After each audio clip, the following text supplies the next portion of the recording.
Welcome to The Complete Musician, creativity at its core, exploring innovative musical ideas, thoughts, and techniques for the modern musician in today's society, with your hosts James Nagus and Drew Phillips.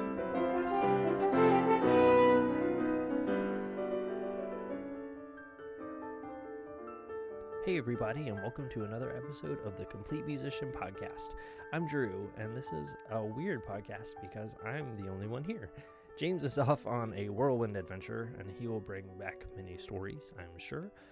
But I decided, since it's just me, I would do a couple episodes on some things that have been on my mind lately. I teach music ed classes where I am, along with my job of doing private lessons for trumpet and horn at Liberty. And my music ed class that I teach is centered on teaching private lessons or teaching kind of structure for music ed students. My students are all seniors. They're about to go student teach, and they're trying to get all of the instruction they possibly can to make their student teaching experience and eventually professional experience better and easier. So my class is about pedagogy of teaching. How can their teaching episodes, how can their teaching be better? And through all of that, I have been really introspective this semester about my own teaching. This is the first time the class has ever been taught, and I had to make it all up from scratch. And doing that made me think about, am I practicing what I preach to all of the students? So I decided that to help out my students, not only from listening to this podcast, but also to maybe inspire some of my colleagues or future music educators, I would make some short little mini podcasts about some of the things that I think go into successful private teaching. Now, I've been doing this in a non-professional, I guess, and a professional way, all the way through undergraduate, even before. I've been doing this for a little over 10 years, teaching private lessons.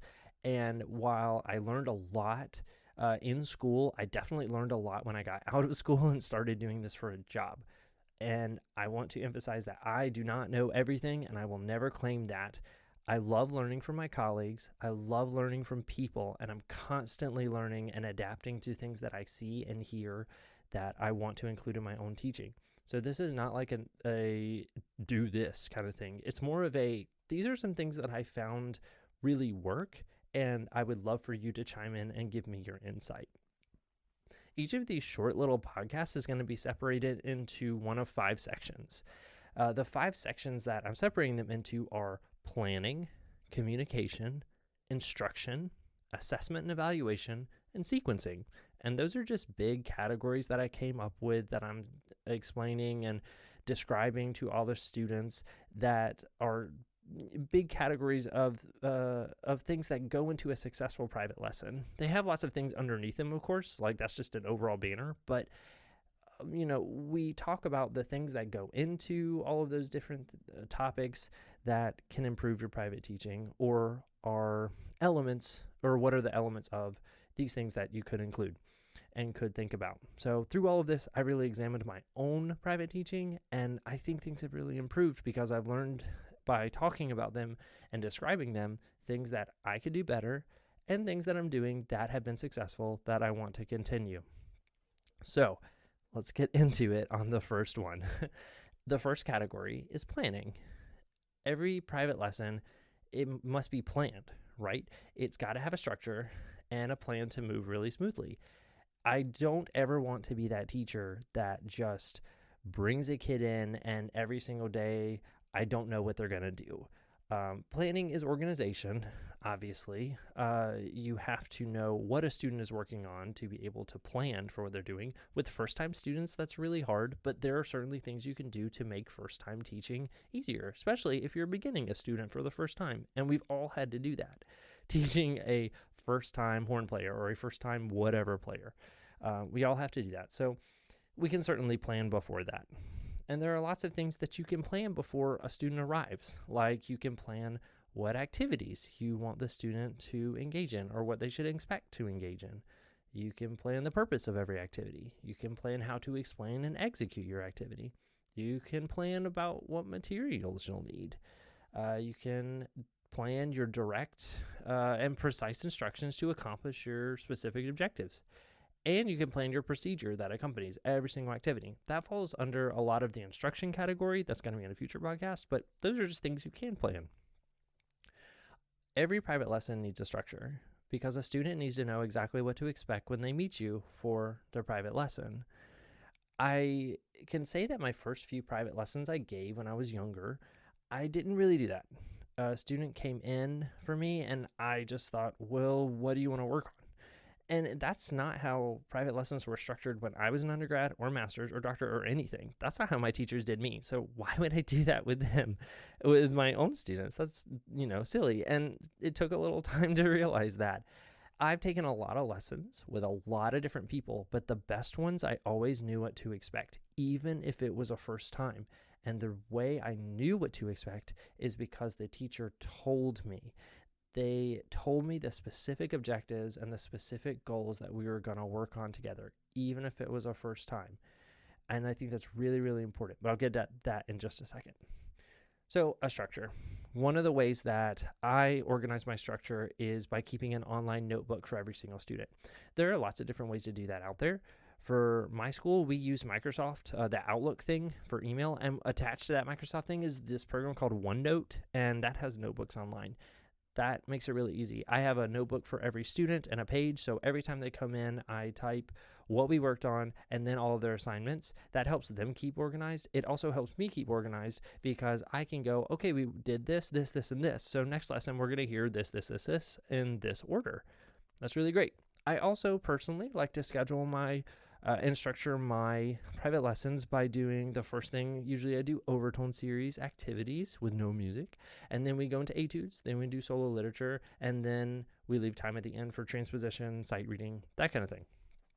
Now, and that's not the only way you can do private lessons. Of course, that's just what I like and what works for me and what generally I did through school. So whatever works for you is great. Some students like to start their lessons with doing sight reading or doing duets because it makes them more comfortable. And I've had students who really like that and respond to that better than just starting in on something by themselves. Do that if that's best for that student. Of course, we know every student is different, so we have to cater to them and we have to teach to them to where they're going to be successful. But anyway, have a structure for your lessons. I found that really makes my students successful because they know what to expect. It's not just come in, sit down, and what are we going to do today? You can always throw in curveballs, of course. At the end of my lessons when I do duets, sometimes I say we're going to do a duet and we're going to transpose the duet. Or sometimes they're going to say we're going to do the duet in the key of the instrument we're playing, but we're going to do it really, really fast. Or something like that. You can always do different things, but as long as they know what to expect, it makes the things a lot more structured if they know what the order is. We can plan content, making sure that our content is always appropriate for the skill level of the student. If a beginning horn player comes in who's never played or been playing for a very short time, I'm not going to put, Ein Heldenleben in front of them and say, please sight read this. That's insane. I couldn't expect them to do that. Or I'm not going to start planning on them to do the fastest lip trill exercises I know because they can barely get from one partial to the other sometimes. So it's got to be content appropriate for the student and the skill level of the student. I think that's really, really important that we don't ask more of them than they can actually do. And as teachers, we have to be discerning of that. And that's been a good challenge for me, is knowing what can the student do and what can I challenge them with. It's a tough thing to know sometimes, but as I've gotten older, I've gotten better at it, and it's fun to see what students can rise to when you ask them to do stuff. The objectives and goals part. So they've got to be easily identifiable, and they've got to contribute to your students' overall musical development. They must be stated. I think that's really important, and that's something that I've learned that I want to do and like to do at the beginning of my lessons, and my students really like it too because they know what's to come and they know what their focus is. In this class that I taught, the students had to do a private lesson teaching episode on secondary instruments to someone who'd never touched it before, and they did pretty well for their first time. But I noticed there were things, like I said, especially with the specific goals and objectives that they weren't doing. They started their lessons off by saying, do you want to learn to play flute? Great. And the student who they brought in, who was there to learn to play flute, said yes. And the teacher said, okay, well, let's take it out of the case. nothing about what they're going to do on the flute, just like we're going to learn to play flute generally. And so I decided I was going to do a demo lesson. What I did to exaggerate and show the students how it feels is I went to one of my ear training classes and I asked for a very vague question to all of them. I asked the entire class, does someone during this time slot on this day have it free? And if they do they want to do a very unique musical opportunity? If so, come and talk to me after class. Well, a girl in my class approached and she said, well, what is it? And I asked her 2 questions. I said, have you ever played a brass instrument before? And would you like to learn? And she'd never played, and she said, sure. And I said, okay, come to this room at this time. That's all I need. And she did exactly what I wanted her to. She said, well, what am I going to be learning? And I said, well, you're going to learn to play trumpet.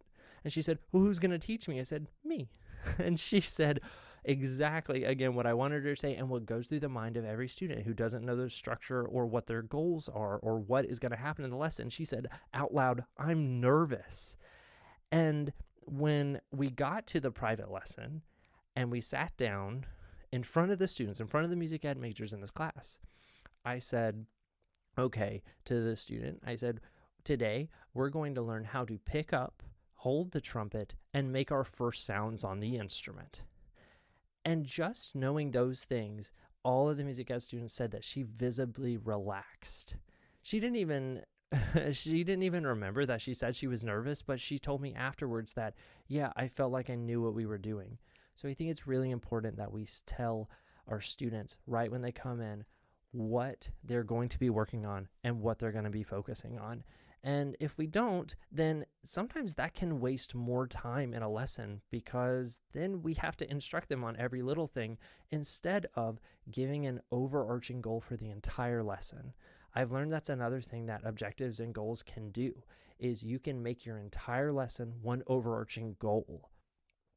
Again, those are just some things I've found that can really help with planning, making sure that your content is well suited, completely appropriate for the student, making sure that there's a structure, that they know what they're going to do, and making sure that you tell them what their specific goals and objectives are. And they've got to be easily identifiable and contribute to our students' overall musical development. Again, I'm no expert in teaching at all, but I think these are really important things that I've started thinking about. Am I actually, when I teach my kids, am I actually telling them what we're going to work on? Sometimes I don't. Sometimes they come in and I don't tell them.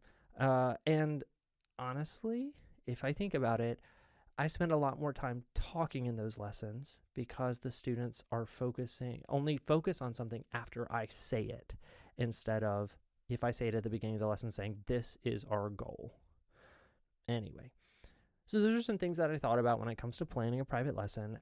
Please reach out if you heard anything I've said today that, saying like, I do this too, or, I've never done that before, maybe I'll try.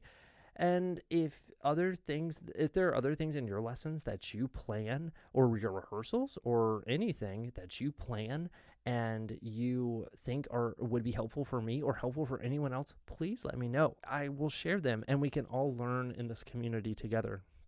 Again, this is not just for teaching private lessons either. This can go into your practice time as well and into your big rehearsals, because practice time, if not planned, or if your objectives and goals aren't clear, it feels like wasting time sometimes. I know I've had those practice sessions where I don't have a clear goal and it doesn't feel like I've done anything at the end of 30 minutes to an hour. Not at all what we want. But anyway, please get in contact if you liked what you heard, or if you're inspired, or if you just want to talk to me about any of this. I love talking pedagogy. If you know me, you know that talking about teaching is one of my favorite things ever, and I love learning from my colleagues and getting different points of view on how to better instruct. You can get in contact with me at our Cormodo email, which is cormodohorn@gmail.com. Or you can comment on this video if you're on YouTube. If you're listening on iTunes, just get in touch with us through email.